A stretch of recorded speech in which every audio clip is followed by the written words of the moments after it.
দেখেন, আমি কিন্তু বাংলাদেশ আওয়ামী লীগের সুসময়ের সুবিধাভোগী কোনো নেতা না। দলের দূর সময়ে দলে অংশগ্রহণ করে দলের হাল ধরার চেষ্টা করতেছি। আমি জানি আমার কথায় অনেক নেতাকর্মী কষ্ট পাবেন।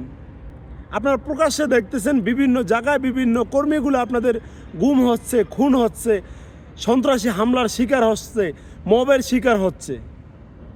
আপনারা সিনিয়র নেতৃবৃন্দ কি করছেন? বিদেশে বসে থেকে তীব্র নিন্দা ও প্রতিবাদ জানাচ্ছেন। আপনাদের এখন তীব্র নিন্দা ও প্রতিবাদ জানানোর সময় না। আমার মনে হয় 2006 সালের মতো একটা প্রতিবাদী সংগঠন বাংলাদেশ আওয়ামী লীগের আবার গড়ে তোলা উচিত। গতকালকের একটি নিউজ দেখে আমার চোখে জল চলে আসছে। তুরাগ নদীতে একদিনে 5 জনের মৃতদেহ, 5 জন বাংলাদেশ আওয়ামী লীগের ছাত্রলীগের কর্মী, একজন নেতা কিন্তু মারা যায়নি। আপনারা দলের দূর সময়ে বিদেশে বসে থেকে তীব্র নিন্দা ও প্রতিবাদ জানাবেন, সুসময়ে আইসা দলের হাল ধরবেন, মায়ের খাইবে কর্মী।